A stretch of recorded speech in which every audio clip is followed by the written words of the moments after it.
대표가 하나님의 선지자 앞에 와서 하나님의 뜻이 무엇입니까? 묻는데 하나님은 대단히 놀랍게도 그들에게 결코 나에게 와서 묻는 것을 허락하지 아니하겠다라고 대답하십니다.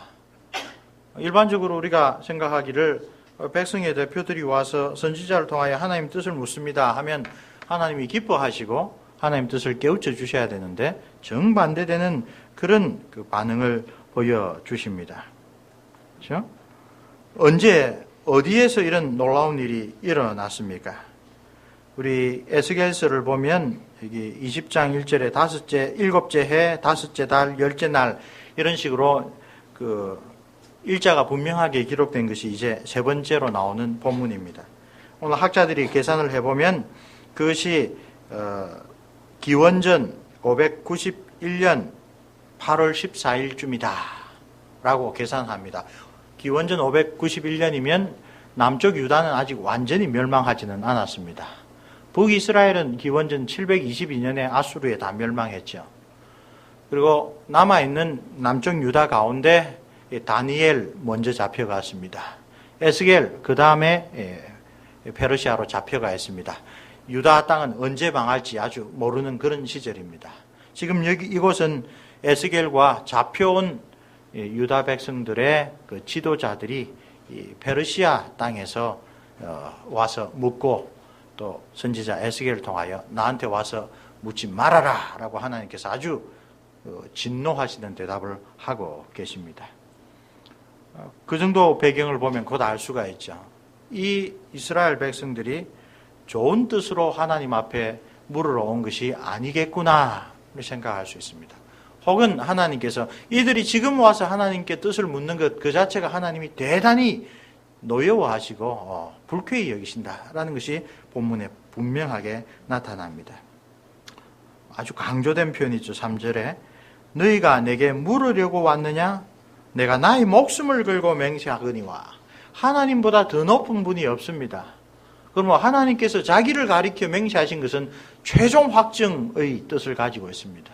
하나님께서 아주 단단하게 이스라엘 백성들, 지금 포로로 끌려온 이스라엘 백성들에게 진노하고 계신다 알 수가 있습니다. 너희가 내게 묻기를 용납하지 아니하니라. 그런 다음에 하나님께서는 왜 이렇게 진노하시는지 그 이유를 설명하는데요. 이스라엘의 역사를 출애굽 당시부터 쭉 돌이켜 보시며 하나님이 보신 이스라엘 백성의 언약적인 신앙 태도, 그것을 잘 보여주는 것이 오늘 본문입니다. 근데 우리 5절부터 9절까지는 출애굽을 하기 전에 이집트에 있었을 때의 일이라. 자기 종 모세를 보내어서 너희 조상 아브라함의 하나님, 이삭의 하나님, 야곱의 하나님께서 너희들이 이렇게 학대받는 것을 보고 너희 조상에게 약속했던 그 언약을 기억하여 구원자로 나를 보내었다. 그리고는 너희들은 이제 하나님 앞에 하나님의 언약의 언덕을 입는 백성답게 살아라. 8절에 7절에 너희들의 눈을 끄는 바 가증한 것을 각기 버리고 애굽의 우상들로 말미암아 스스로 더럽히지 말아라 라고 이야기를 했습니다. 그런 하나님의 그 훈계의 말씀을 8절을 보면 그들이 아랑곳하지 않고 하나님께서 10가지 계명으로 애굽 백성들, 우상 숭배하던 백성들을 치시는 그런 모든 일들 가운데서도 이스라엘 백성 역시 별로 나을 바 없는 하나님 앞에 각성되지 못한 그런 삶을 사는 자들이 허다하였다는 것을 보여줍니다. 그리고 이제 20장에서 반복되는 표현 중에 하나, 그들이 구원받을 만해서 구원받은 게 아니라 하나님께서 자기 이름을 위하여 하나님의 언약을 집행하는 일에 있어서 이방 백성들 앞에 하나님의 이름이 영광받도록 하기 위하여, 만약에 이스라엘 백성들 그들의 신앙에 따라 대했다면 모세가 항상 하나님의 그 영광과 존귀함을 걸고 설득하였듯이 저 민족의 신은 구원한다 해놓고는 힘이 없어서 광야에서 자기 백성들을 다 죽게 만들었구나. 하나님의 놀라우신 높으신 이름이 훼손될까? 모세는 바로 그것을 붙잡고 이스라엘 백성들을 위하여 중보했죠. 바로 여기서 그 일이 사실은 하나님께서 이미 출애굽하기도 전에 애굽에 있을 때부터 이스라엘 백성들을 보시고 한편으로 안타까워하시고 한편으로 노여워하셨다라는 것을 이야기를 해 줍니다. 10절부터 다시 우리 교독하여 읽겠습니다. 이제 광야 생활에 관한 이야기입니다. 17절까지 일단 우리 끊어서 읽겠습니다. 그러므로 내가 그들을 애굽 땅에서 나와서 광야에 이르게 하고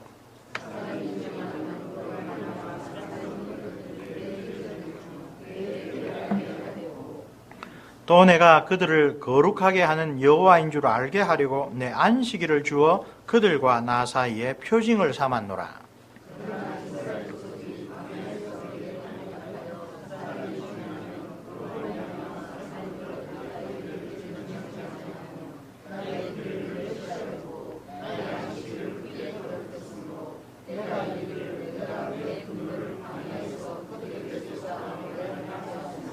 내가 내 이름을 위하여 달리 행하였었나니 내가 그들을 인도하여 내는 것을 본 나라들 앞에서 내 이름을 더럽히지 아니하려 하였음이로라.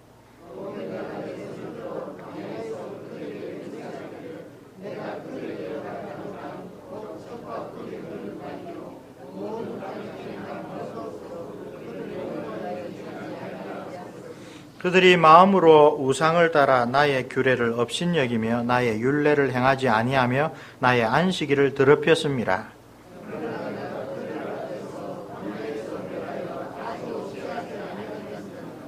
(10절부터) 17절은 우리가 알다시피 출애굽한 제1세대의 사람들, 끝에 보면 광야에서 다 없애지 않고 살려줬는데 그들을 하나님이 약속한 땅 가나안으로는 결코 들이지 아니하셨다. 바란 광야에서 보냈던 12정탐꾼 가운데 여호수아와 갈렙을 제외한 10정탐꾼의 이 불신실한 그런 보고를 듣고 이스라엘 백성들이 반역을 일으켰지요.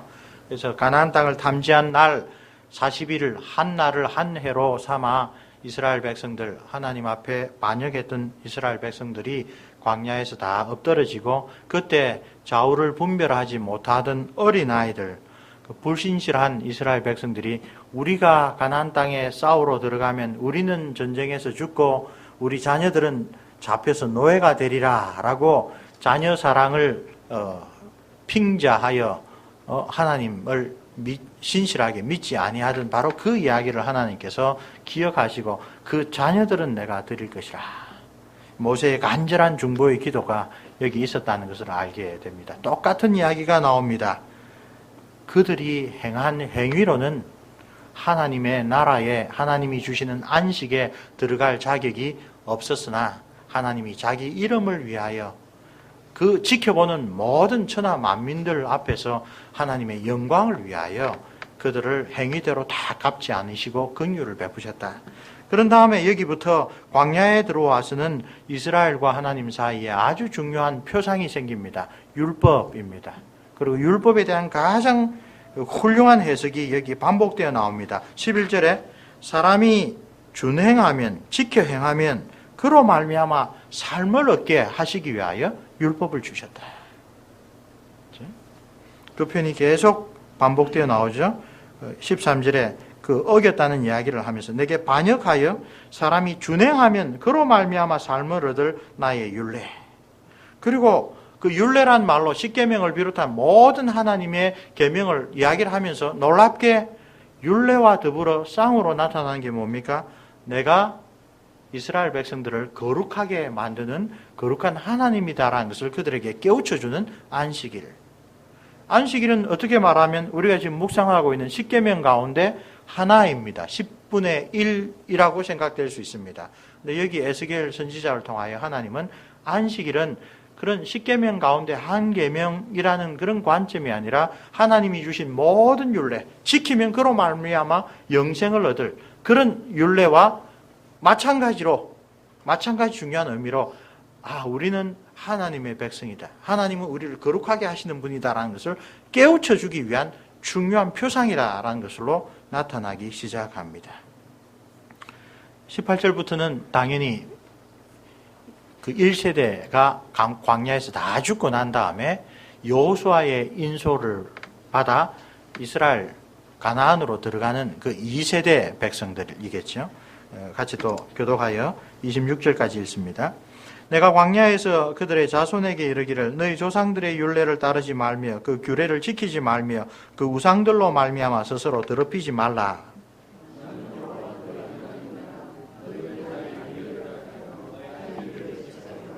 또 나의 안식일을 거룩하게 할지어다. 이것이 나와 너희 사이에 표징이 되어 내가 여호와 너희 하나님인 줄을 너희가 알게 하리라 하였노라.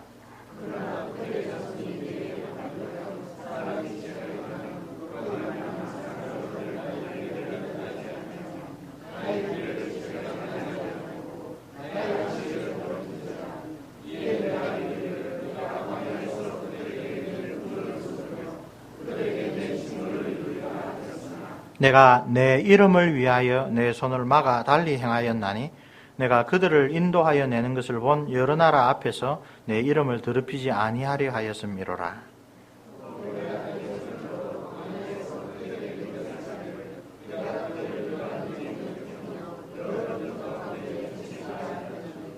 이는 그들이 나의 규례를 행하지 아니하며 나의 율례를 멸시하며 내 안식일을 더럽히고 눈으로 그들의 조상들의 우상들을 사모함이며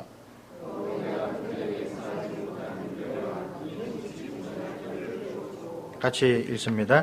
그들이 장자를 다 화제로 드리는 그 예물로 내가 그들을 더럽혔음은 그들을 멸망하게 하려 나를 여호와인 줄 알게 하려 하였음이니라.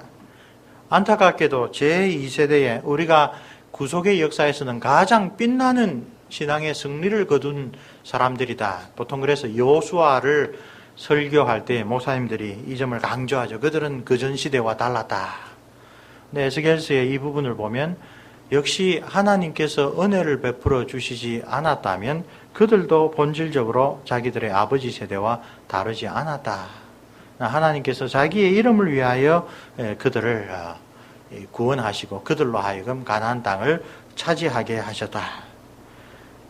왜 다르지 않았느냐를 설명하면서 오늘 우리가 살펴볼 주제, 하나님께서 주신 모든 율례들 그리고 그 율례들을 지켜 하나님의 구별된 백성인가 아닌가를 보여주는 안식일을 준수한다는 점에 있어서 그들 역시 하나님께서 원하시는 온전한 수준을 보여주지 못하였다. 그것이 나중에 25절, 26절을 보면 역설적으로 나오죠. 그래서 하나님이 그들을 버려두십니다. 버려두시자 그들의 온갖 악한 마음이 다 터져 나옵니다. 그 악한 행동들이 그들로 하여금 우리는 하나님의 은혜와 긍휼과 구원을 받을 자격이 없다 하는 것을 아주 증명해 줍니다. 그런 다음에 27절부터는 그 다음 세대를 쭉 이야기를 하는데 우리는 오늘 이 본문까지를 끊어서 한번 생각을 해보도록 하겠습니다. 하나님께서 에스겔 선지자를 통하여 이스라엘 장로들에게 나한테 물으러 왔는데 절대로 이야기 안 해주겠다라고 한 것은 이제껏 하나님께서 거듭거듭 보여주신 은혜와 긍휼과 용서해 주신, 다시 기회를 주고 다시 한번 허락을 해주신 그 모든 것을 저버린 그런 시대에 지금은 하나님께서 그들의 나라를 아예 빼앗으시고 그들을 이방 땅에 나그네 되게 하셔서 아주 그 지은 바 죄악에 대하여 온당한 형벌을 받게 하시는 그런 때, 그 형벌 가운데 가장 큰 게 무엇입니까? 바벨론에 포로로 와서도 다니엘 같은 분들은 하나님의 은총을 입어서 그곳에서 오히려 하나님 영광을 위하여 크게 쓰임받았는데 이 백성들의 대표들에게는 하나님이 그들과 관계도 안 하시겠다. 하나님과의 관계가 끊어지는 가장 큰 형벌을 지금 말씀하고 계시는 것입니다. 역사를 통하여 반복된 이스라엘 백성들의 반역을 이렇게 우리가 끊어서 출애굽 1세대, 출애굽하기 전과 그 이후, 그 다음에 2세대, 그리고 27절부터는 가나안 시절에 사람들 역시 가나안 땅에서 산당을 짓고 또 온갖 종류의 그 토착민들의 우상숭배를 답습하였다라는 이야기를 하고 있습니다. 여기서 우리가 제4계명과 관련해서는 안식일이 아주 중요한 표상으로 거듭 반복하여 나타납니다. 12절 아까 살펴봤는데요. 20절에도 똑같이 있죠. 나의 안식일을 거룩하게 할지어다. 이것이 나와 너희 사이에 표징이 되어. 어떤 표징입니까? 하나님은 너희의 하나님이고 야훼 하나님이고 또 그 하나님은 너희를 거룩한 백성으로 만드시는 거룩한 하나님이다. 12절과 20절은 이 안식일이라고 하는 게 하나님과 하나님 백성 사이에 가장 중요한 그런 특징적인 결합을 이야기를 하고 있다. 그리고 13절과 16절, 21절과 24절은 1세대든 2세대든 바로 이 하나님과의 언약 관계를 저버렸는데 그것을 대표하여 두 가지 방식으로 하나님이 영생을 주기 위하여 주신 율법을 지키지 않았다. 그리고 하나님과 이스라엘 백성 사이에 표징이 되는 안식일을 저버렸다. 이 두 마디로 항상 꾸짖고 계신 것을 보게 됩니다. 그러므로 제4계명은 율법 가운데 하나이면서 또 어떻게 보면 율법 전체가 표현하는 우리와 하나님과의 관계를 대표하여 보여주는 것입니다. 곧 우리가 살펴보듯이 웨스트민스터 소요리 문답에 10계명 해설 가운데 가장 많은 문답을 통하여 이 안식일에 대하여 가르치는 우리 장로교회가 바로 이런 성경의 가르침들을 아주 신중하게 생각하는 것입니다. 이건 단지 주일 성수 문제는 10계명의 10분의 1, 10계명 가운데 한 계명이 아니라 10계명을 포함하여 하나님과 우리 사이의 관계 전체가 달려있는 그런 문제라고 생각했기 때문에 그렇습니다. 자, 57문답에 제4계명이 무엇입니까? 라고 할 때 이 4계명에 대한 해설을 출애굽기에서 가져옵니다. 출애굽기에서 안식일을 지키라 라고 하는 근거는 하나님이 천지창조를 하시고 제7일은 거룩하게 구별하여 안식하셨다라는 것입니다. 우리가 알다시피 신명기 5장에 또 10계명이 기록되어 있는데 여러 가지 고쳐진 점이 있습니다. 그 가운데 대표적으로 제4계명은 안식일을 지키라고 하면서 그 근거를 우리가 오전 예배 때 항상 신명기로 읽죠. 뭐라고 합니까? 노예된 땅에서 하나님이 너희를 구속해 주셨다. 하나님의 구원을 근거로 안식일을 지키라. 그러므로 40년을 전후하여 보면 10계명을 통하여 하나님께서 안식일을 지키라라고 하면서 두 가지를 기념하게 하십니다. 하나님의 천지 창조를 기억하라 그날에. 또 두 번째로 하나님이 너희를 노예된 그 땅에서 구원해 주셨음을 기억하라. 창조주 하나님, 구속주 하나님, 그 하나님을 기억하라 라고 하기 위하여 10계명을 주셨는데 여기 그 계명을 보면 자기뿐만 아니라 자기가 영향을 미치는 모든 사람이나 심지어 가축까지 쉬게 한다라고 하는 그 의미를 아주 강조하여 가르치고 있습니다. 그래서 여세 동안 기억하여 거룩히 지킬 내용, 또 지켜야 할 사람들, 심지어 동물들, 그리고 왜 지켜야 하는가, 이 4계명이 아주 길게 되어 있는 내용을 잘 설명한 다음에 58문답에서는 하라고 명하는 바에서 하나님께서 말씀으로 정하신 일정한 시간이 있다. 하나님께서 주님의 말씀으로 정하신 일정한 시간을 하나님께 거룩하게 지키는 것 설명하여 곧 이래 중에 하루를 종일토록 하나님께 거룩한 안식일로 지키라 라고 적극적으로 명하는 바를 설명합니다. 그 다음에 다른 계명과 달리 그럼 그날이 어느 날입니까? 라고 하는 보충 설명이 59문답에 나옵니다. 하나님께서 이래 중 어느 날을 매주의 안식일로 정하셨습니까? 세상의 처음부터 그리스도의 부활까지는 매주의 7째 날을 안식일로 정하셨고 그 후부터 세상 끝날까지는 매주의 첫날을 안식일로 정하셨는데 이 날이 그리스도인의 안식일입니다. 그래서 다른 그 개신교도들, 그 감리교, 침례교 뭐 이런 데서는 이 크리스천 세버트라는 표현을 상당히 좀 달가워하지 않습니다.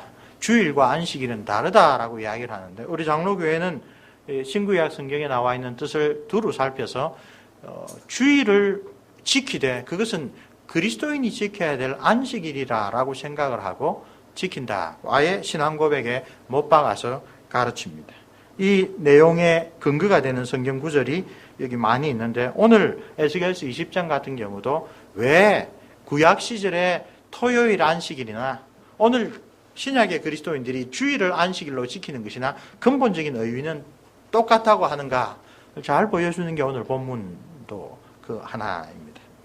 유신문답은 안식일을 어떻게 거룩하게 지킬 수 있습니까? 라는 그 질문을 던지고 하지 말아야 될 것, 그죠?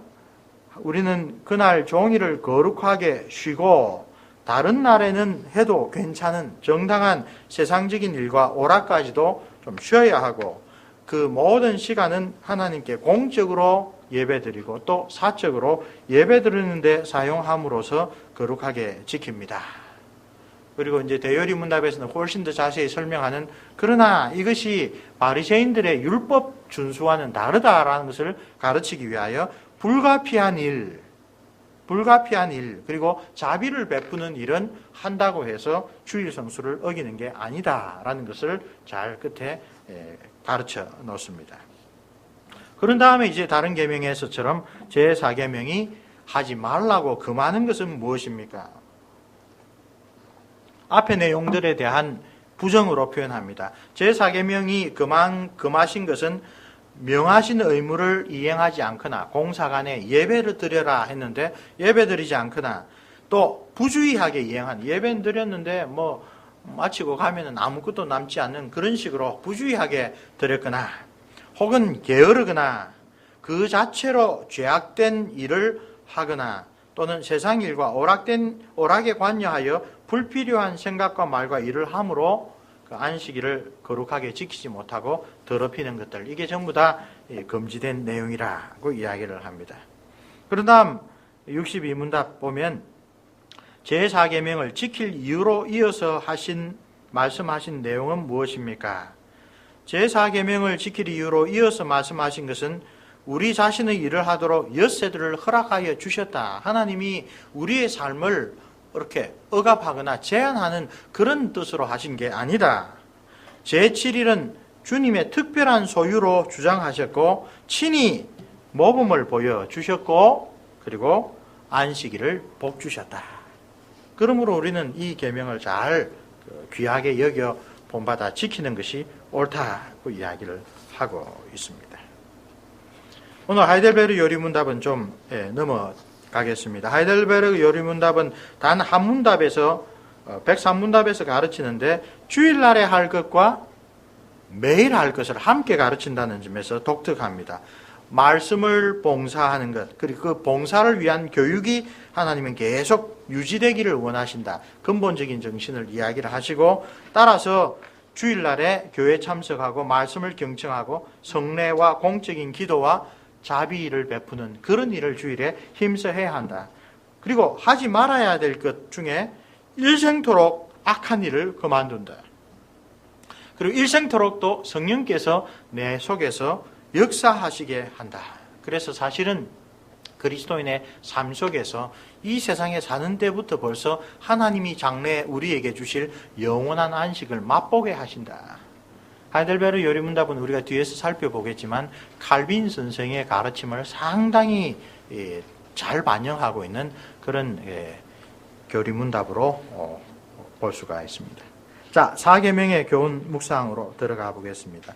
우리가 아까 소개했던 대로 출애굽기 20장 8절로 11절, 신명기 5장 12절로 15절을 보면 40년을 격하여 1세대에게 호렙산에서 주신 신의 10계명과 이제 모압 들판에서 가나안 땅을 바라보고 2세대에게 다시 주신 그 10계명 내용 가운데 주요한 차이 가운데 하나가 제4계명, 먼저 주셨을 때는 천지 창조의 하나님의 안식의 모범, 두 번째 주셨을 때는 하나님이 너희들을 구원해 주셨으니 노예로 살던 너희들이 하나님의 구원을 받아 일주일 가운데 하루를 쉴 수 있는 축복의 날로 받았으니 너희들도 가서 너희들 종에게도 쉬게 해줘라.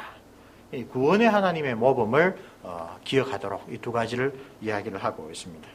자, 엿새와 하루를 가지고 괄괄한 율법주의자들이 우리 한국에 계신 교회도 있었습니다. 유명한 기독교 기업의 그 총수께서 안식일을 기억하여 그렇게 지켜라는 제4계명을 보면 엿새 동안 힘써 내 모든 일을 하라고 했는데 왜 주 5일 근무를 하려고 하느냐.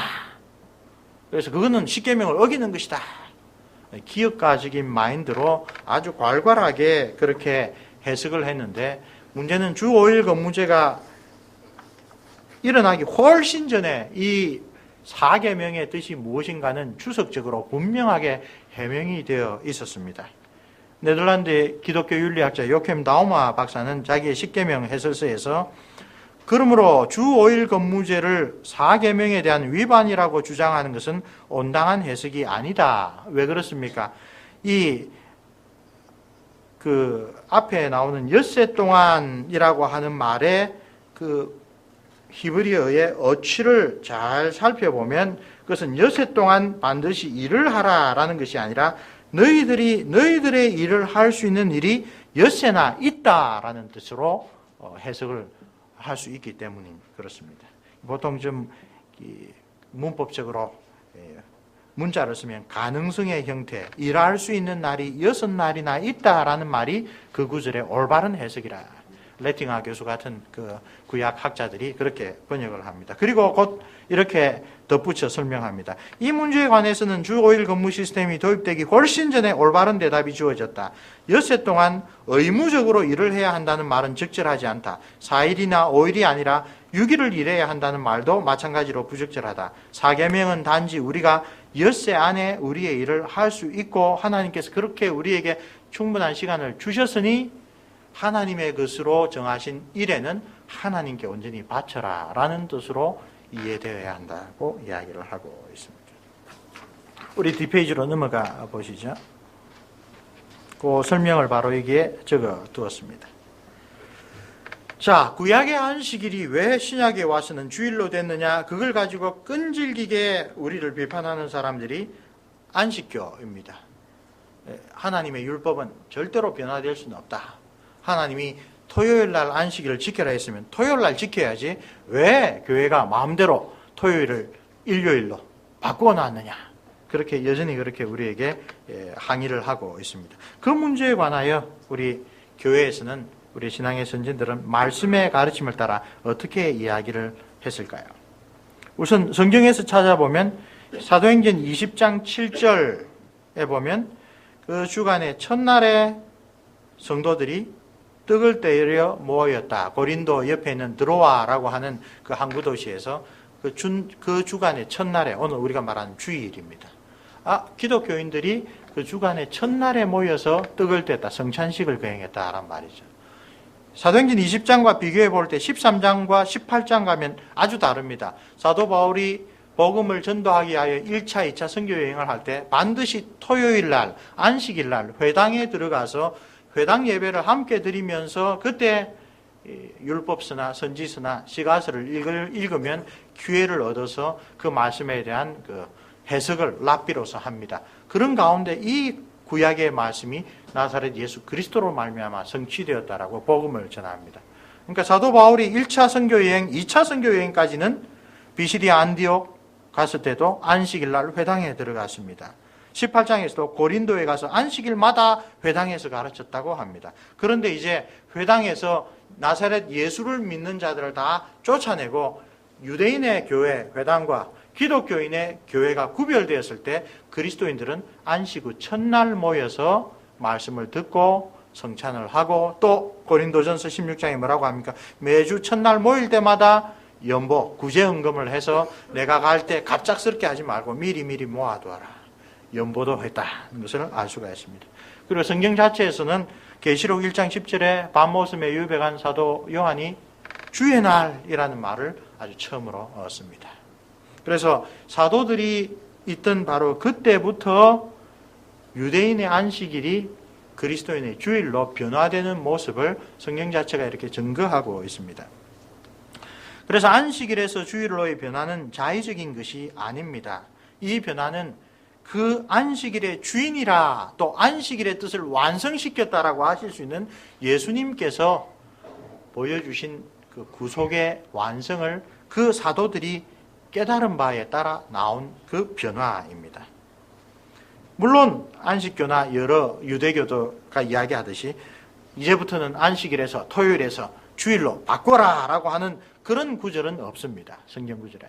근데 그걸 가지고 이야기를 한다면 유아 세례 역시 마찬가지입니다. 신약 성경에 어디에도 유아들에게도 세례를 줘라 그런 말 없습니다. 그렇죠? 모든 사안마다 성경에 구체적으로 바꿔라라는 걸 찾는다면 실제로 성경이 가르치는 중요한 것들을 우리는 놓칠 수가 있습니다. 성경에 삼위일체라는 말도 전혀 나타나지 않습니다. 하나님의 말씀의 뜻을 잘 미루어 살펴보면 우리와 똑같은 사람이 돼 저분은 우리를 위하여 땅에 오신 성자 하나님이다. 히브리인들 가운데 많은 사람은 성령 하나님을 그냥 하나님의 영향력, 하나님의 에너지, 하나님의 힘 이래 봤지만 그러나 신약 성경을 보면 그 성령께서 정말 우리의 찬양과 경배를 받으실 우리의 주님이시다. 그런 많은 성경의 가르침들을 가지고 그걸 잘 표현하기 위하여 삼위일체라는 것을 만들었듯이 또 아브라함에게 주신 언약이 결코 신약의 그리스도인에게도 흐지부지 되지 않았다는 것을 알기 때문에 난지 8일 만에 할례를 드리는 그 전통, 그것도 남자아이에게만 드리던 그 언약을 이제는 모든 믿음의 가정에서 태어난 남자와 여자를 포함한 모든 아이들에게 그 언약의 정표로서 유아 세례를 주는 것처럼 우리는 성경에서 구체적으로 이제부터는 이렇게 하라라는 말이 없어도 하나님의 뜻이 무엇인지를 분별할 수 있다. 다우마 박사가 잘 지적합니다. 바로 토요일 안식일에서 일요일 주일로 바뀐 것도 바로 그런 주님의 뜻을 잘 미루어 살핀 교회가 순종을 하고 변화시킨 교회적인 규례라고 이야기를 합니다. 그래서 계시록 10장부터 시작하여 초대교회에 아주 교회마다 열심히 읽히고 또 그 교회 생활의 요람으로 사용되었던 디다케라는 책, 12사도의 교훈이라는 책에 또 그게 한 100년경인데요. 유명한 그 이그나티우스라고 하는 순교자이자 교회 지도자가 보낸 편지에는 그리스도인들은 더 이상 안식일을 기념하지 않고 그들의 삶을 주님과 주님의 죽으심을 통하여 우리의 삶을 소생하게 하는 주의 날에 맞추고 있다. 벌써 알고 있었던 왜 주일을 중요하게 하냐. 예수 그리스도께서 죽음의 권세를 깨뜨리고 일어나신 바로 그것이 우리 온 인류의 참된 소망이라. 그래서 구약에 우리에게 구원의 뜻으로 주신 안식, 신명기 5장의 안식의 이유가 예수님의 부활을 통하여 완성되고 성취되었다. 그것을 초대교회는 깨닫고 우리는 정말 주님께서 하신 일의 의미를 이날에 모여서 깊이 묵상하는 게 옳다고 생각을 했습니다. 150년경에는 순교자 유스티누스라는 교부께서 일요일에 도시나 농촌에나 그리스도인들은 모두 한 곳에 모여서 예배 드린다 이렇게 보고를 하고 있고요. 200년경에 우리 서방교회, 우리 한국 장로교회의 뿌리가 서방교회에 있는데요. 그 서방교회 신학의 기초를 놓았다고 평가되는 테르툴리아누스 교부는 일요일이 그리스도인들에게는 기쁨의 날이고 일요일을 지키는 게 그리스도인들을 다른 모든 사람들과 구별시켜주는 표지가 되었다. 에스겔서 20장의 그 유명한 하나님과 그 백성 사이의 언약의 표징이라는 말이 여기 다시 나타납니다. 그 당시대가 되면 이제 주일을 성수를 하는 게 이스라엘 하나님 백성을 교회를 다른 모든 사람들과 구별시켜주는 표징이 되었다고 이야기를 합니다. 그 다음에 좀 어려운 문제가 요즘에 들어서 신학을 좀 하시는 분들이 칼빈 선생은 기독교 강요에서 주일을 다른 날과 구별하지 않았다. 모든 날을 거룩하게 해야지. 심지어 그 중세에 토마스 아퀴나스의 스승이 되는 알베르투스 마그누스라는 위대한 그 스콜라 신학자가 유대교를 비난하면서 유대교는 주일을 안 지키고 토요일 안식일을 지키기 때문에 이단이다. 그런 것을 오히려 칼빈 선생은 비판합니다. 어느 날을 중요하게 생각해서 다른 사람들을 그 비판하는 것은 그는 유대인들의 율법주의와 바리새주의하고 다를 바가 없다고 이야기를 하면서 주일에 가장 중요한 것이 무엇이냐? 하나님께서 제4계명을 주셨을 때는 하나님의 백성이 영적인 휴식을 통하여 하나님의 율법을 바르게 배우고 하나님을 깊이 묵상하고 경건을 훈련하면서 또 하나님이 우리에게 주신 휴식을 그 종들에게도 주라고 하였다. 이 핵심을 보호해야지 어느 날을 지키느냐 여기에 마음을 빼앗겨서는 안 된다라고 가르쳐 주셨어요. 그리고 그 놀라운 주장을 우리 주일 성수를 철저하게 지켰던 이 고려파 성도들로서는 칼빈 선생이 이런 이야기를 했다고 하고 놀라서 가만히 찾아보면 칼빈 선생의 말씀의 핵심은 거기에 있습니다. 참된 안식, 하나님께서 장차 우리에게 주실 참된 안식을 사모하며 나아가는 신실한 성도들의 삶은 7일 가운데 주일 하루가 아니라 7일 전체여야 된다. 그런 이야기를 하려고 하셨어요. 그러나 그 반대로 어느 날을 꼭 지키고 어느 날은 아니고 라고 하는 사고방식은 오히려 복음이 우리에게 준 자유와 복음이 우리에게 준 더 높은 그런 헌신을 오히려 거꾸로 돌리는 것이다. 그럼 주일 성수는 열심히 하고 평일에는 그럼 하나님 백성답지 않게 살아도 된다는 말이냐. 자칫 잘못하면 유대교의 그 율법주의, 바리새주의로 거꾸로 간다. 그래서 칼빈 선생은 그 후대의 우리 장로교의 그 신앙의 선진들보다는 주의를 아주 강조하는 일에 있어서는 조금 의외로 부족합니다. 그것을 요즘에 어떤 학자들이 봐라, 칼빈 선생도 이렇게 주일에 뭘 해서는 안 되고 주일은 뭔가 다르고 이런 이야기를 하지 않았다고 이야기를 하는데, 조금 전에 말씀드린 것처럼 칼빈 선생의 아주 근본적인 주장의 핵심은 주일뿐 아니라 그리스도인의 삶 전체가 참된 안식을 향하여 달려가는 그런 삶이어야 된다. 반대로 우리가 칼빈 선생의 가르침에서 받을 수 있는 교훈 중에 하나는 자칫 잘못하면 십계명, 특별히 제4계명과 관련하여 바리새인들이 가지고 있던 잘못된 태도에 우리도 빠지기 쉽다. 그것을 조심시켜 주신 그런 의미가 있습니다. 뒤에 가면 좀 더 설명이 될 것입니다. 영적인 안식, 구약의 안식일의 중요한 의미, 참된 안식일 준수는 어느 날 하루에 국한되는 것이 아니다. 우리가 자신에 대하여 완전히 죽고 하나님의 생명으로 충만할 때까지 우리 일생을 통하여 계속되는 것이다. 이게 칼빈 선생의 핵심이었고, 그런 점에 있어서 지나치게 사람들을 율법적으로 그렇게 재단해서는 안 된다라고 충고하신 것입니다. 자, 거기로부터 한 세대, 아니 두 세대 정도 지났습니다. 칼빈 선생부터로 보면 거의 한 80년 정도 지나서 우리 웨스트민스터 신앙고백서 대소요리문답이 만들어졌습니다. 거기에 오늘 우리가 조금 전에 함께 읽고 묵상했던 안식일, 주일에 대하여 아주 강조하는 태도를 발견하게 됩니다. 이 청교도들은 이 주일을 대단히 중요하게 여겼습니다. 그래서 주일에 대한 아주 기본적인 평가 자체가 은혜의 수단들, 우리에게 주신 은혜의 수단들이 하나님의 말씀과 성례와 기도라고 했죠. 그 은혜의 수단들을 정말로 효과 있게 만드는 그 수단들을 위한 또 다른 수단, 가장 근본적인 토대가 되는 은혜의 수단이 바로 주일이라고 이야기를 했습니다. 그리고 청교도들의 글에서 가장 주일에 대하여 잘 나타난 표현이 영혼을 위한 장날이라. 그 당시 우리도 마찬가지입니다. 장이 서는 날이면 모두가 다 기뻐하고 즐거워하고 장을 잘 보기 위하여 준비하고 그럽니다. 영혼을 위한 장날이라, 혹은 학교의 날이라, 혹은 영혼을 먹이는 날이라. 또 베일리라고 하는 청교도는 경건의 실천이라는 책에서 이것은 하나님이 우리를 위하여 베풀어 주신 장날이라, 이런 식으로까지 표현을 합니다. 하늘의 것에 굶주린 우리의 마음을 먹이시는 날이다. 그리고 하나님의 은혜의 보좌로부터 하루 종일 영적인 축복이 쏟아지는 날이라. 그 유명한 청교도 지도자 가운데 스위녹은 바로 이런 면에서 주일이야말로 모든 날 가운데 여왕이 되는 날이라. 다른 모든 은혜의 수단들이 바로 이 주일에 특별히 더 효과 있게 된다. 평소에 집에서 우리가 성경 공부하고 열심히 할 수 있지만 주일날 함께 모여서 하나님 말씀 묵상하고 예배드리고 기도하고 성례를 베풀 때 하나님 거기에 영적인 은혜를 쏟아 부어주신다.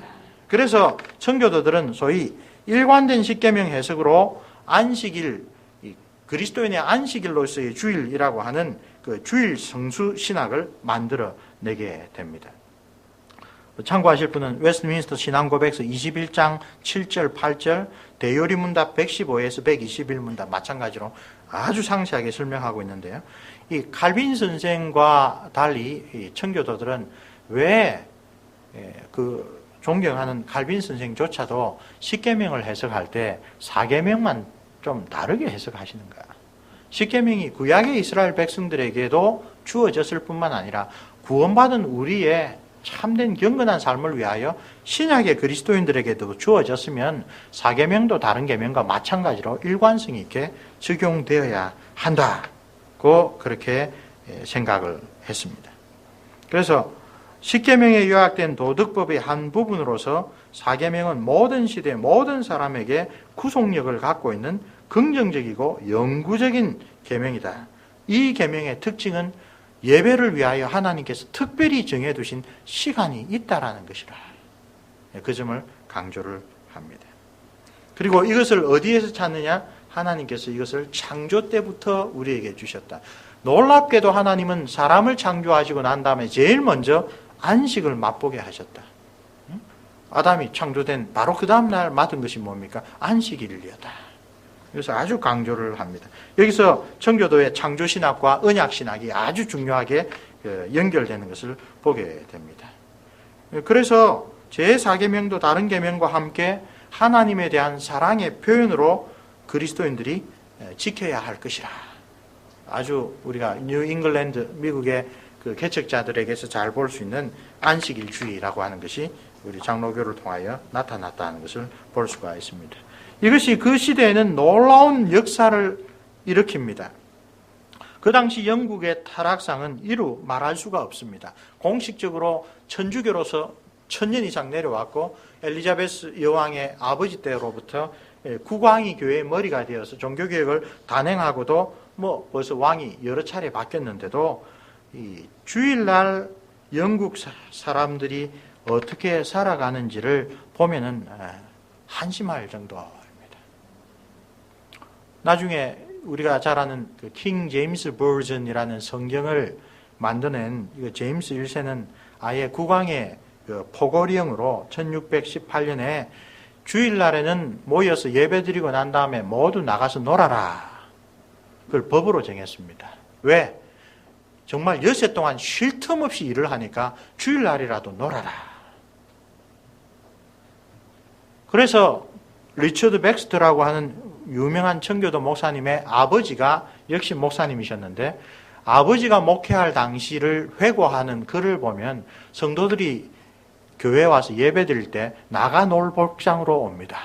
운동복을 입고 오고 그 다음에 가장 인기 있었던 놀이 중에 하나가 형형색색으로 옷을 입고 긴 나무를 높은 나무를 세우고 그 나무에 여러 가지 색깔의 끈으로 돌아가면서 우리 강광수올래 하듯이 끈으로 예쁘게 그 기둥을 묶는 이 메이폴 놀이라고 하는 그 놀이 하기 위해서 도구 준비하고 꽃갈 쓰고 그래 와서 예배 드리고 예배가 마치자마자 나가서 온갖 종류의 놀이를 합니다. 그것이 그 당시 영국에서 주일을 보내는 방법이었습니다. 그리고 그런 놀이에 동참하지 않고 예배 마친 후에 집에 와서 성경 묵상하고 기도하는 사람들을 가리켜 비난하면서 퓨리턴이라 깨끗한 채 하는 놈들 이런 말로 비난하는 말로 청교도라는 말이 생겨나기 시작했습니다. 주일은 거룩하게 보내야 된다라고 하나님의 말씀을 잘 배운 목사들이 가르치자 많은 사람들이 항변합니다. 언제 그럼 우린 쉽니까? 우린 노상 일만 하고 주일날에도 쉴 수 없습니까?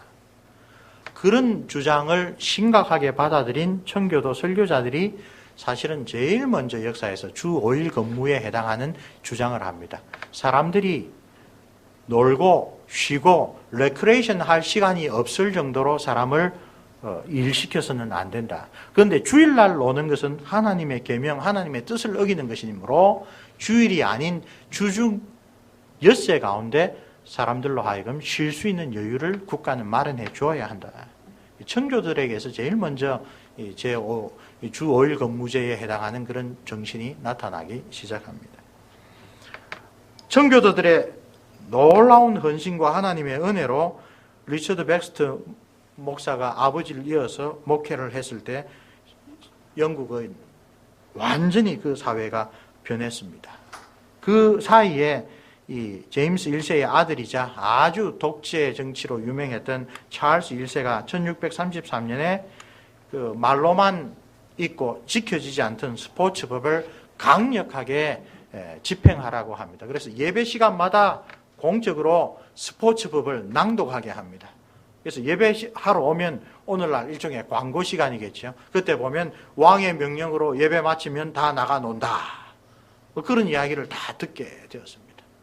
그것이 여러 가지 그 갈등의 방아쇠 역할을 해서 유명한 청교도 혁명이 일어나고 청교도 혁명 그 20년이 넘는 그 기간 가운데 영국 사회가 완전히 탈바꿈해서 리처드 백스턴 목사가 목회할 때에 주일날 오후에는 거리에서 노는 사람이 하나도 없습니다. 주일날 오후에는 선술집이나 바 같은 것이 모두 다 문을 닫게 되었습니다. 모두 다 가족끼리 하루 종일 예배드리고 돌아가서도 가족끼리 말씀으로 교제하는 그런 우리가 예전에 기억하고 있던 청교도 그런 모습이 처음으로 영국에서 나타나기 시작합니다. 그리고 급기야 1677년에 법으로 주일을 온전히 예배의 날로 정하는 그런 법이 국가적으로 이루어집니다. 청교도가 정말 그 목숨을 바쳐 헌신한 한 세대가 지난 다음에 아예 국가의 법이 완전히 바뀌게 되는 그런 열매를 맺습니다. 그러므로 우리가 지키는 주일 성수는 성경의 가르침뿐만 아니라 교회사에서도 참 뜻깊은 의미를 갖고 있습니다. 오늘 에스겔서 20장에 하나님의 모든 율례 지키면 그로 말미암아 영생을 주신다는 그 율례를 우리와 하나님과의 언약 관계로 표현할 때는 안식일로 딱 지킵니다.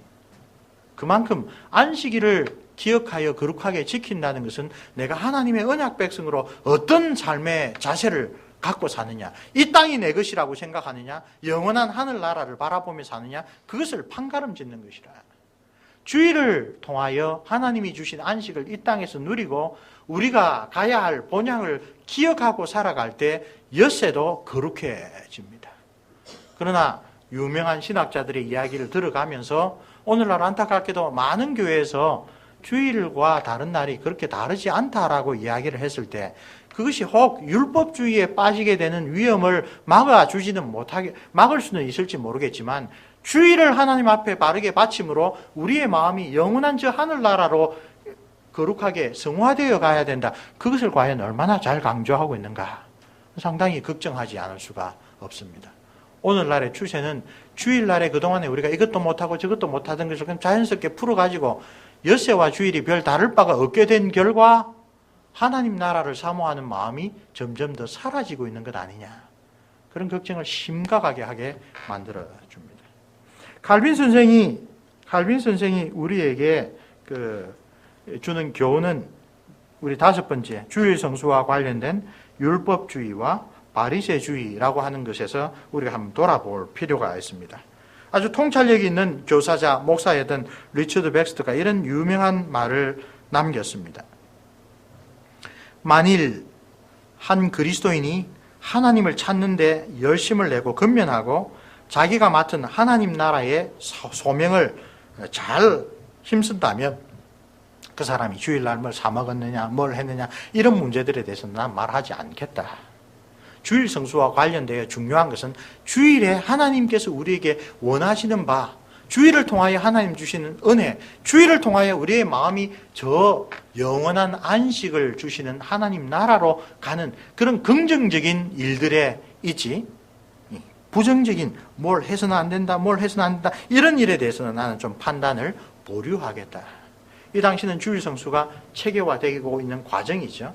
그 가운데 자칫 잘못하면 율법주의에 빠져서 사실 주일날에 온종일 온 마음으로 예배드리는 사람 칭찬받을 만하지만 그렇지 못하다고 해가지고 그 사람은 죄인이다 라고 바리새인처럼 비난하는 것은 복음의 근본 정신을 오히려 흔들 수가 있다. 지혜로운 교사들은 바로 그것을 알아서 율법주의, 내가 이것을 지킴으로 의로워진다 그런 생각. 바리새주의, 그 동전의 반대방. 나는 지켜서 어려운데 왜 저 사람은 교회 같이 다닌다면서 안 지키나? 저 사람은 뭔가 잘못했다. 남을 비판하는 주의, 바리새주의입니다. 칼빈 선생이 특별히 7째 날을 다른 날과 구별하지 않으려고 그렇게 조심해서 서술했던 것은 바로 율법주의와 바리새주의의 함정에 우리 너무 쉽게 빠질 수 있기 때문에 그렇습니다. 한국 사람들은 특별히 그렇습니다. 우리는 500년 넘게 옳으면 옳고 아니면 아니다. 거기에 목숨 걸었던 그 성리학적 전통을 핏줄에 갖고 있는 사람들입니다. 그러므로 하나님의 은혜로 다른 사람을 북돋워 주는 것보다도 정해진 원칙이 있으면 철저하게 지키고 안 지키면 꾸짖고 라고 하는 그런 것이 우리에게 좀 더 가까운 성향입니다. 칼빈 선생은 바로 그런 성향이 혹 복음 자체를, 혹 연약한 성도들의 신앙 자체를 흔들지 않을까, 그것을 염려했다고 보여집니다. 특별히 결의론을 우리는 많이 사용합니다. 결의론이란 성경에서 분명히 이렇게 하라 저렇게 하라라고 되어 있지 않은 것들입니다. 아는 것들에 대하여 일일이 정해놓는 게 결의론입니다. 우리 장로교회 혹은 개혁교회의 가장 시초라고 할 수 있는 것이 스위스의 즈빙글리 선생의 개혁교회입니다. 쥐리히에서 도시정부가 천주교 대표, 개신교 대표를 모아놓고 토론회를 열리게 됐던 그 방아쇠 역할을 했던 것이 금요일 날 출판사에서 늦게까지 일하다가 소세지를 먹은 것이 고발이 되었기 때문에 그렇습니다. 천주교는 금요일부터 주일까지 고기를 먹어서는 안 됩니다. 결의론에서 나왔습니다. 우리 주 예수 그리스도께서 우리를 위하여 고난당하신 정사 금요일하고 부활하는 그날까지를 우리 매주일 잘 지켜야 된다 해서 고기 먹는 것을 아예 금, 토 이런 고기를 못 먹게 되어 있습니다. 그런데 즈빙글리 선생이 설교를 가운데 복음서를 바로 헬라어에서 바로 해설해서 가르쳐 주니까 성도들이 그런 거 없네. 고린도전서 공부를 하니까 먹는 것 자체가 문제가 아니네. 그래서 일을 하다가 너무 배고파서 먹었는데 바로 고발이 되었습니다. 그래서 바로 그런 문제를 가지고 토론회를 하면서 복음에서 이야기하는 그리스도인의 경건과 그리스도인의 자유가 무엇인가, 이런 토론이 오늘 우리 개신교회를 만들어내는 계기가 되었습니다. 라피드를 제4계명 지키기 위하여 만들어낸 결의론들이 얼마나 참 우습습니까? 주일에는 노동하면 안 됩니다. 근데 노동이 뭐냐? 결의론적으로 정의합니다. 도구를 가지고 일하면 노동이다. 그래서 주일날에는 빗으로 머리를 빗으면 안 됩니다. 빗은 도구입니다. 손가락으로 빗으면 됩니다. 손가락은 도구가 아닙니다. 황당한 일 아닙니까? 머리를 빗는다는 것은 똑같습니다. 그런데 빗으로 빗으면 안 되고 손가락으로 빗으면 된다.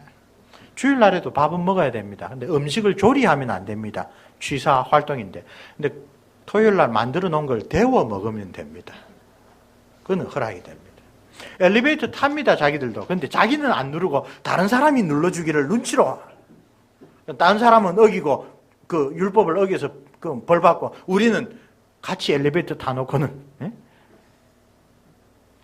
주일날에 너무 오랫동안 걸어도 안 됩니다. 800m 이상을 걸으면 안 됩니다. 근데 800m까지는 걸어도 됩니다. 그죠? 그 다음에 예수님과 충돌했던 문제, 목숨이 위태로운 경우가 아니면 병자를 고쳐서는 안 된다. 48년간 중풍병자로 있었는데 왜 당신은 하루만 더 기다려서 안식일 다음에 고치면 우리도 아무 말 안 할 텐데 하필이면 48년 동안 있었던 사람을 꼭 이날 고쳐야 되느냐. 그게 바리새인들의 그런 율법주의적인 바리새주의적인 그런 사고방식의 예수님은 이날이 바로 안식일이기 때문에 내가 고친다. 하나님이 주신 은혜와 평강과 회복의 날이기 때문에 내가 고친다. 안식일에 선을 행하는 것과 악을 행하는 것, 사람을 고치는 것과 사람을 그대로 죽게 내버려두는 것, 어느 게 옳으냐. 자기들의 율법 정신에 추철하여서 그 간단한 질문에도 대답 안 하고 있는 것을 보고 예수님께서 노여워하시고 슬퍼하셨다. 자기들의 의를 세우려고 하나님의 뜻, 그걸 저버리고 앉았다. 그런 이야기를 하고 계십니다. 그래서 예수님께서 여러 번 바리새인과 충돌하면서 이야기하신 게 안식일이 사람을 위하여 존재하지 사람이 안식일을 위하여 존재하는 것이 아니다. 그렇죠? 그다음에 노동이라고 막 그렇게 하는데 제사장이 안식일에 성전에서 일하지 않느냐? 일한다. 너희들 중에 누구 가축이 빠졌는데 웅덩이에 빠지고 울고 있는데 안 건져주겠느냐? 그런 이야기를 통하여 우리 요리문답에서 아까 신중하게 잘 붙여놓은 거 있죠? 그날 하루 종일 공적이고 사적인 예배를 위하여 써야 한다. 그러나 불가피한 일과 선을 행하는 것, 자비를 베푸는 일은 주일날에 적합한 일이라 이야기를 합니다. 자, 우리 마지막으로 오늘 그러면 하나님과 우리 사이에 언약의 표징인 안식, 그 안식일의 정신을 잘 지키고 우리가 하나님 앞에 참 축복받고 은혜 받는 그런 생활을 하려면 어떻게 하는 게 좋을까? 한 4가지로 살펴보겠습니다. 제일 먼저 주일을 위하여 준비가 있어야 합니다. 어떤 준비입니까? 주일을 거룩하게 지킬 수 있도록 우리가 준비해야 합니다. 영혼을 위한 장날이라고 합니다. 만약에 우리 생활 가운데 주일이 일상적으로 반복하여 돌아오는 날이 되었다고 스스로 느끼면 내가 지금 하나님 앞에서 그 중요한 언약의 표징을 소홀히 여기고 있다라고 반성해야 합니다. 지난주, 이번 주, 또 다음 주 오겠지. 만약에 그런 마음이라면 우리는 뭔가 지금 잘못되어 있습니다. 그렇죠? 주일이 단지 일상생활에 판에 박힌 일과로서 다가오지 않도록 주일을 가장 잘 활용하기 위하여 주간계획을 미리 어떻게 엿새 동안 할 일을 다 마무리해야 주일날에는 그런 세상 일에 대한 염려 없이 온전히 와서 예배와 말씀 묵상과 사랑의 교제에 내가 푹 빠질 수 있을까? 엿새를 미리 준비하라. 이게 청교도의 아주 지혜로운 충고 중에 하나입니다. 그리고 주일이 얼마나 복된지 자녀들에게 가르치기 위하여 제가 여러 차례 소개했지만 우리 자매교회 네덜란드 교회에서는 가장 맛있는 음식은 주일에만 합니다. 아이들이 가장 맛있게 먹는 과자도 주일에만 줍니다. 그리고 주일에는 아빠까지도 하루 종일 집에 있으니까 아이들이 주일을 가장 좋아합니다. 주일은 복된 날이라는 것을 삶을 통하여 자녀들이 배울 수 있게 해줄 필요가 있습니다. 그런 다음에 무엇보다도 마음의 준비가 필요하죠. 주일은 마음의 일을 위한 것이다. 리처드 백스터 목사님의 유명한 말씀입니다. 그리고 그 준비를 위하여 리처드 백스터 목사님이 실천했던 것이 주일에 우리가 영적인 투쟁에서 승리를 하느냐 마느냐는 토요일 밤에 달려있다. 유명한 말씀을 하십니다. 그래서 주일을 준비하기 위하여 토요 모임을 정례화하신 분이 바로 이 목사님입니다. 그래서 Young People's Fellowship, 우리 말하자면 청년회죠. 만들어서 주일 저녁에 청년들, 교회 청년들 모아서 3시간 동안 말씀 묵상과 기도를 통하여 주일 성수를 준비하셨습니다. 그렇게 준비하고 온 사람들은 당연히 주일을 거룩하게 여기죠. 그렇게 사람들이 변해간 것입니다. 아마 우리 나이 드신 어르신들은 잘 알지만 우리 20, 30년 전에는 모든 성경 공부 모임 토요일 날 다 있었습니다. 토요일 날 교회 오는 것은 당연한 일이었습니다. 그렇죠? 그래서 토요일 날 와서 하나님 앞에 헌신할 수 있는 것, 그것이 주일을 잘 보낼 수 있는 중요한 준비의 하나였습니다. 요즘에는 참 그렇게 보낼 수 있는 것도 축복입니다. 우리의 삶이 정말 사회가 청교도 시절에 주일 성수하자 할 때 많은 사람이 처음에 반대했던 게 언제 쉬냐라고 할 정도로 삶에 바빴습니다. 우리 사회도 역시 그렇습니다. 하나님의 은혜를 더욱더 우리 간절히 구해야 될 그런 시대가 되어버렸습니다. 그리고 주일을 준비할 때 공적인 예배가 가장 중심에 와야 한다.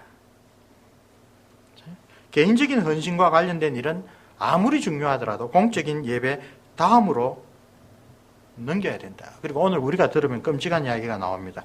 청교도들은 주일 예배 시간이 보통 3시간이었습니다. 그런데 길다라고 하면 아무도 그들도 보지도 않습니다. 영화 보면서는 3시간, 4시간 잘 보내면서 예배 드리는데 3시간 길다고. 그래서 예배 길다라고 하는 사람들의 이야기에 대하여 청교도 지도자들은 콧방귀도 끼지 않았습니다. 오락은 그 전에 주일날 오후에 나가서 메이폴 놀이 하는 것은 4시간, 5시간 하면서 하나님 앞에 예배 드린 게 길다고. 그리고 주일에는 가족이 하나의 종교적인 단위로, 그 당시 가족은 오늘 우리처럼 핵가족이 아니라 대가족입니다. 심지어 이 청교도의 주축을 이루는 중소상인들은 집에 하인들도 많습니다. 주일이 되면 그 집안의 최고 우두머리가 되는 가장이 하인들까지 모두 다 준비해서 예배 갈 수 있도록 지도를 합니다. 그리고 돌아와서 자녀들뿐만 아니라 하인들도 하나님 말씀을 잘 배웠는지 이 주인이 직접 교리문답이나 설교, 묵상을 통하여서 가르쳐 주었습니다. 그런 다음에 제임스 패커 목사님이 재미있는 말을 합니다. 청교도 목사들은 오늘 현대 목사들하고 아주 두드러지게 다른 게 있었다. 오늘 현대 목사들은 보통 주부들이나 아이들을 통하여 접근하려고 하는데 청교도는 철저하게 가장을 통하여 그 가족을 이끌려고 했다. 그렇죠? 그 교회의 질서뿐만 아니라 집안의 질서를, 영적인 질서를 바르게 세우려고 했다. 집에 아무리 아버지가 바쁘고 아무리 직장생활 바빠도 가장이 영적인 리더의 역할을 하도록 교회적으로 목회적으로 세워졌다. 우리 서울의 많은 교회들이 그런 그 지혜를 잘 본받습니다. 낮에 신방 가면 집에 부인들과 자녀들밖에 없습니다. 그래서 교회적으로 양해를 받고 저녁에 남편들이 퇴근하고 난 다음에 신방 가는 교회들이 많이 있습니다. 가족 전체를 바르게 붙잡아야 된다. 그런 의미이겠죠. 그 다음에 네 번째로 우리의 그리스도인의 양심, 주님 앞에 정말 우리가 언약의 표징으로 잘 지켜야 되는 것과 아까 자칫 잘못하면 열심히 지나쳐서 바리새인주의 율법주의로 나가지 않도록 우리 장로교회 선배들이 일찌감치 여러 가지 이야기를 했습니다. 지금부터 한 50년 전에 요하네스 보스 목사님이 웨스트민스터 대요리 문답을 신문에 적으면서 몇몇이 판례를 좀 남겼습니다. 불가피한 일과 자비를 베푸는 일, 대요리 문답 117문답에 나와 있는 그게 구체적으로 무슨 일인가? 몇 가지 사례를 들어볼 테니까 자기들을 우리 자신의 삶에서 한번 잘 적용을 해 보십시오. 빠져나갈 구멍이라고 생각하면 기본적으로 잘못되어 있습니다. 올바른 일을 하면서도 우리가 하나님 앞에서 양심의 자유를 흔들리지 않도록 하기 위한 겁니다. 종교적인 의무들 이외에 안식일에도 합당하게 할 수 있는 일이 무언가? 불가피한 일들, 자비를 베푸는 일들이란 구체적으로 어떤 일인가? 제일 첫 번째 정의는 불가피한 일이란 피할 수 없는 일 혹은 그 다음 날로 연기할 수 없는 일을 뜻합니다. 집에 불이 났습니다. 안식일이라고 불 안 끌 수 있겠습니까? 즉시 꺼야 됩니다. 가축들에게 꼴과 물을 줘야 되고 젖소가 안식일이라고 젖을 안다면 아주 큰 고통을 당하고 병이 날 수도 있습니다. 주일날이라도 아침 일찍 일어나서 해야 되는 일이다. 네덜란드에 아주 괄괄한 사람들이 토요일날에 쳐놓은 거물에 물고기가 있는데 안식일이라고 24시간 안 거두면 다 물고기들이 죽습니다. 그런 문제를 가지고 아주 신학적인 토론이 활발하게 일어났는데 요한에서 보스 목사님은 이런 것들은 연기할 수 없는 일이다. 젖소에 젖을 짜자두고 거물을 올렸으면 올려서 가려주고 하는 일들입니다. 또 미룰 수 있는 일이라고 하더라도 그것이 나중에 더 많은 시간을 절약해 줄 수 있다면 안식일에 수행하는 것이 적절하다. 이건 저도 보고 놀랐습니다. 우리 어릴 때 배웠던 거하고 다른 이야기입니다. 자동차를 수리하는데 15분이 필요한데 주일날에 수리를 안 하려고 발을 타고 가면 예배 시간까지 2시간이 걸린다. 그럼 15분 수리해서 가는 게 옳다라고 이야기를 합니다.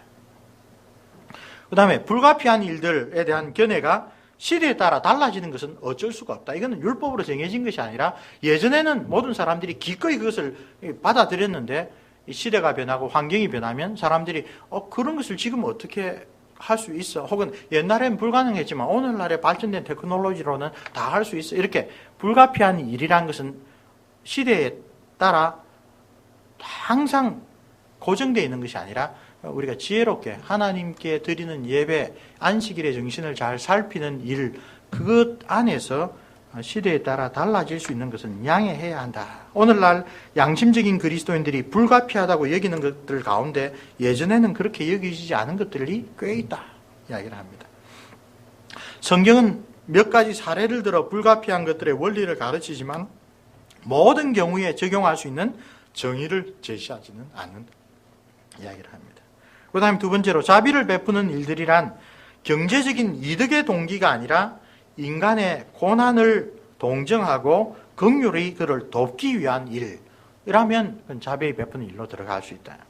예를 들어 의사와 간호사들은 안식일에도 환자를 적절히 돌볼 수 있습니다. 그런데 그들은 그 일로 봉급을 받습니다. 그러나 그 경우에는 봉급을 받는다라는 그런 동기가 아니라 경제적인 보상과 연결되어 있지만 이윤의 요소가 아니라 환자들의 고통을 경감해 준다는 그런 요소를 볼 때에 의사들이 자기가 맡은 환자를 회진 돌고 주일에도 그를 보살피는 그런 것은 해도 된다라고 요한에스 보스 목사는 언급하고 있습니다. 그리고 올바른 동기에서 주일날 병자들을 신방하는 것 역시 확실하게 안식일에 합당한 일이라 이야기를 하고 있습니다.